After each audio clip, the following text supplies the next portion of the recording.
Um dos piores contratos da NBA, frases polêmicas, queda de produção, falta de entrosamento com o time e mais cortes de podcast do que cestas convertidas. Se tivesse que resumir a atual situação do Paul George, acho que essa seria a forma mais justa. Mas o que será que aconteceu aí com um dos grandes nomes da NBA? Um cara aí que já foi o terror pro Miami Heat do Chris Bosh, Dwayne Wade e LeBron James. Um cara que já teve na corrida de MVP quando estava no Oklahoma City Thunder. Um cara que foi o principal responsável por levar o Los Angeles Clippers à sua primeira final de conferência da história. E também um cara que fez o fã de basquete daqui do Brasil se emocionar com esse encontro aí.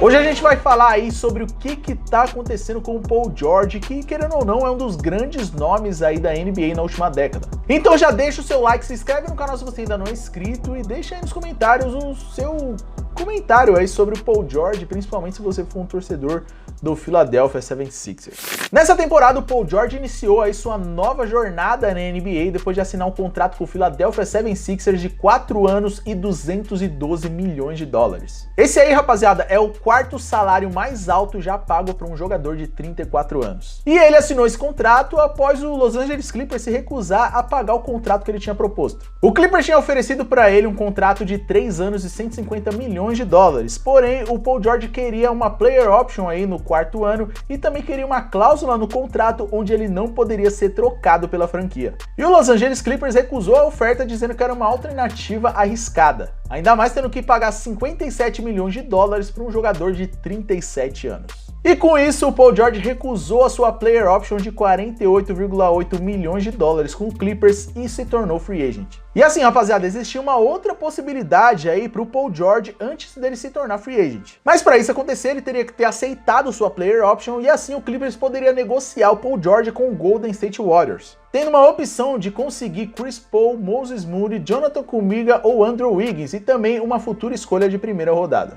Claro que não todos juntos, né? Mas esses aí foram os jogadores colocados ali na mesa. Mas o Paul George se recusou aí pro Golden State Warriors naquela época e hoje ele tá no Philadelphia 76ers. E a gente pode dizer que, para a alegria tanto do torcedor do Los Angeles Clippers quanto do torcedor do Golden State Warriors. Isso porque essa temporada está sendo a pior temporada da carreira do Paul George. Claro que excluindo suas duas primeiras temporadas, que querendo ou não são temporadas de novato, né? E a temporada de 2014, onde ele sofreu uma grave lesão. Mas se serve de exemplo, na temporada passada, atuando pelo Los Angeles Clippers, o Paul George teve uma média de 22,6 pontos por jogo, com média de 47,1% de aproveitamento nos arremessos, que foi a melhor da sua carreira. Nessa temporada, atuando pelo Philadelphia 76ers, o Paul George está com médias de 16,1 pontos por jogo, com um aproveitamento de 43% nos arremessos. A situação dele tá tão ruim, mas tão ruim, rapaziada, que na semana passada saiu uma estatística dizendo que ele tem mais cortes de podcast no canal dele do que arremessos certos na temporada. E não é meme, tá? É real. O Sixers aí, que era cotado no início da temporada para brigar lá na frente com os gigantes,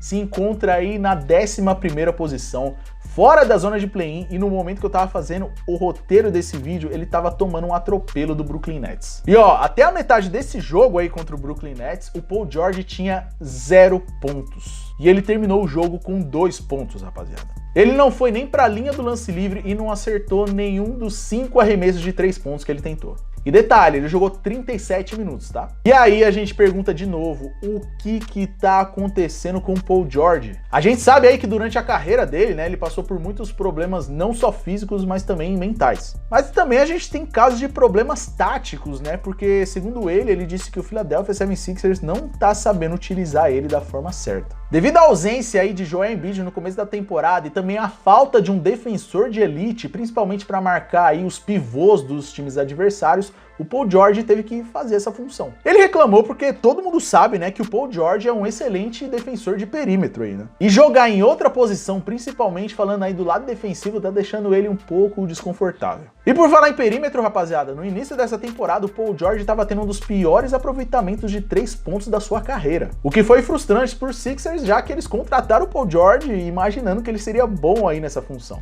No atual momento até que ele melhorou bastante aí nesse quesito, né? Porque nos últimos 10 jogos ele tá com uma porcentagem aí de 47,1%, né, nos arremessos de 3, e na temporada ele tá com a média aí de 37% de aproveitamento. Claro que essa queda também pode ter sido por conta das lesões, né? Já que ele perdeu 20 jogos jogos nessa temporada. Mas ele mesmo disse que isso aí não é desculpa pro mau rendimento dele, tá ligado? Porque ele falou, já que eu tô dentro de quadra, quer dizer que eu tenho condições de jogar, então não tem desculpa. Mas ó, não é só os torcedores do Clippers que ele desapontou nessa temporada não, tá? Torcedores do Los Angeles Clippers também. E não só com a saída dele no time, né, mas também de alguns comentários que ele fez aí, né, depois de ter recusado sua player option com o time. Em seu podcast, o Paul George se referiu aos Clippers como o time B de Los Angeles, e isso aí deixou os torcedores irritados. E aí, né, quando o Paul George retornou para Los Angeles para jogar ali no Intuit Dome, né, ele recebeu vaias da torcida e mais uma vez ele foi lá no podcast para falar. Logo depois que eu acenei, eles voltaram a vaiar. Eu não chamei o Clippers de time B, eu disse que parecia, porque aonde eu ia, as pessoas de Los Angeles diziam, você deveria ser um Laker. Isso não foi para minimizar nem diminuir. Eu era um Clipper, fui para lá porque eu escolhi jogar. Entretanto, os torcedores provaram que eu estava certo. Eles nem conseguem lotar a casa deles. Aí é foda, né, pedir? Aí como é que eu fico? Como é que eu fico? Tem um pouquinho de verdade aí? Tem.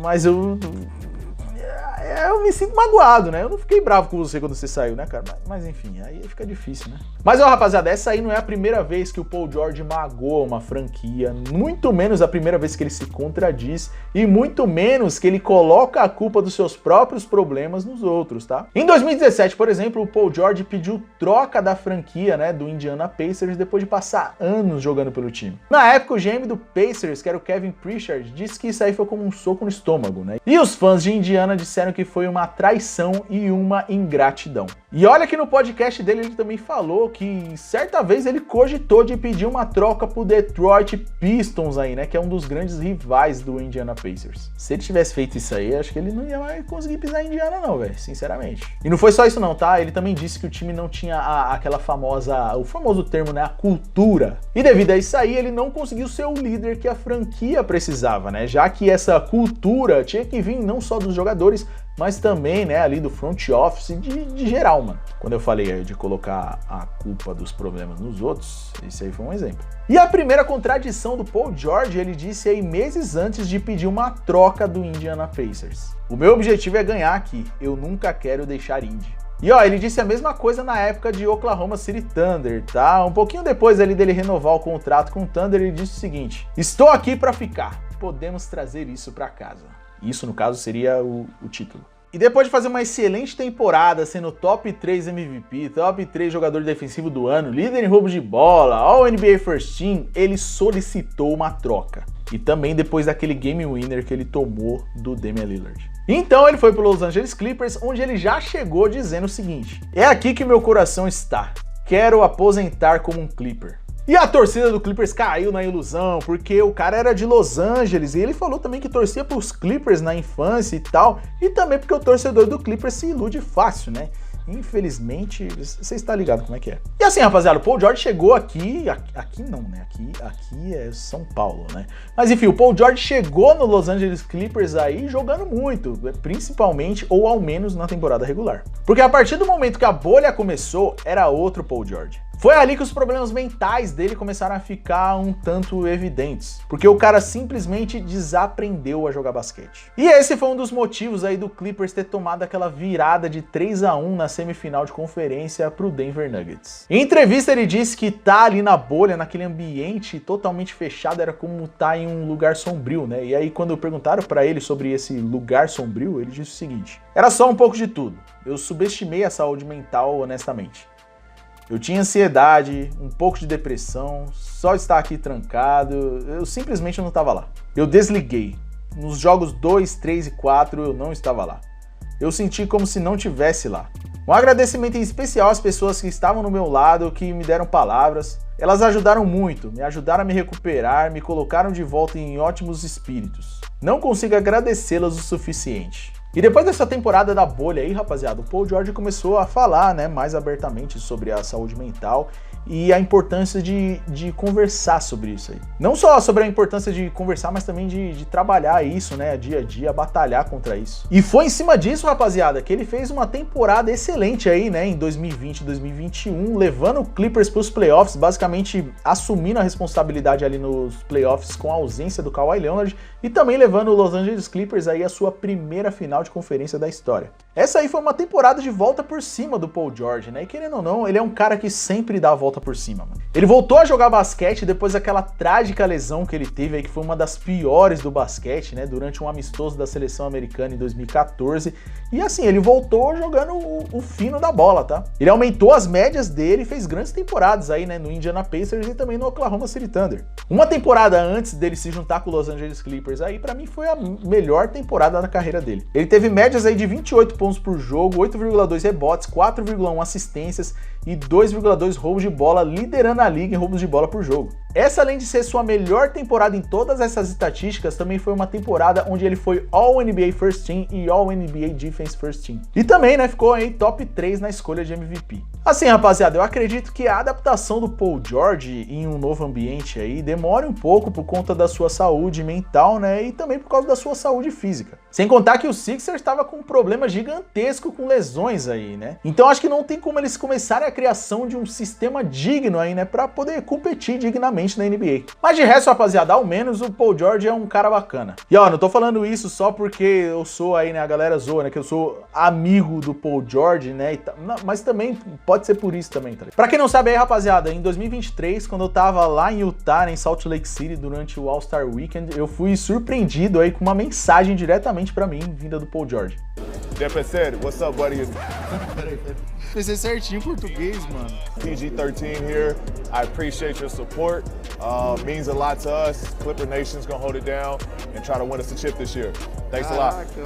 A equipe da NBA Brasil aí, juntamente também com o Prime Video, né, disse pro Paul George que eu era um grande fã dos Clippers e também que o Paul George era o meu jogador favorito nos Clippers, e aí ele mandou a mensagem. E aí, rapaziada, meses depois, quando eu tava no NBA na estrada, né, a gente tava visitando Los Angeles e mais uma vez a NBA Brasil me surpreendeu com a parada que aconteceu dentro da quadra, né? O próprio Paul George vindo cumprimentar a gente ali, vindo me cumprimentar, tá ligado? Por conta do vídeo, por conta de tudo que aconteceu. PG! What's good? What's good? What's good? Man, you're a biggest fan.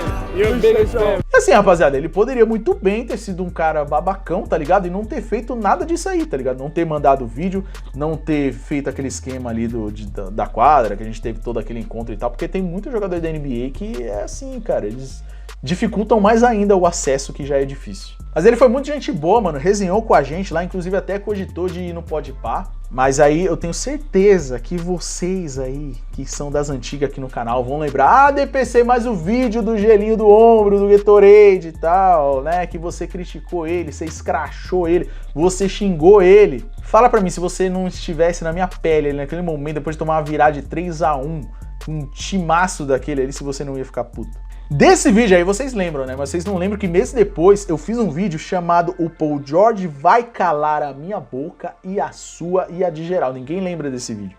Os caras só lembram do gelinho do ombro, né? Mas se bem que foi engraçado aquele vídeo. Foi engraçado. Esse outro vídeo que eu fiz ali foi como se fosse um pedido de desculpas ali, né? E ali eu comecei a acreditar que o Paul George ia dar a volta por cima. E ninguém acreditava, tá? Se quiser, pode buscar aí no Twitter também, da temporada de 2020 e 2021, né? Pega ali dezembro pra frente, mais ou menos. Mas assim, rapaziada, do Sixers eu acredito que não vai acontecer uma reviravolta aí, né? Pelo menos não nessa temporada, né? Talvez fique pra próxima temporada aí com o Tyrese Maxey, com o Paul George e talvez com o Joel Embiid, se ele ficar no time aí e tal, porque tem muitos rumores acontecendo. Se ele sair vai ser embaçado, hein? Porque aí tem esse contrato do Paul George aí que é uma bomba que vocês vão segurar ainda por bastante tempo, né? Mas enfim. Eu acredito que esse time saudável vai dar muito trabalho aí nas próximas temporadas, né? O time começando ali saudável, os caras com foco ali, trabalhando o sistema, vendo o que é bom pro time e tal. Porque com um time capenga não tem muita coisa pra fazer não, mano, de verdade, tá ligado? E também, né, os caras têm que melhorar, mano. Pô, o George, querendo ou não, tem que melhorar, tem que reencontrar o basquete dele. O Joel Embiid também, tá ligado? Então, o Tyrese Maxey, o moleque manda bem, tá ligado? Então, Acredito que seja questão de tempo aí, torcedor do Sixers. Truth and the Process. Então, rapaziada, esse foi o vídeo. Espero que vocês tenham curtido aí, mano. Deixa o like, se inscreve no canal e até a próxima. Tamo junto.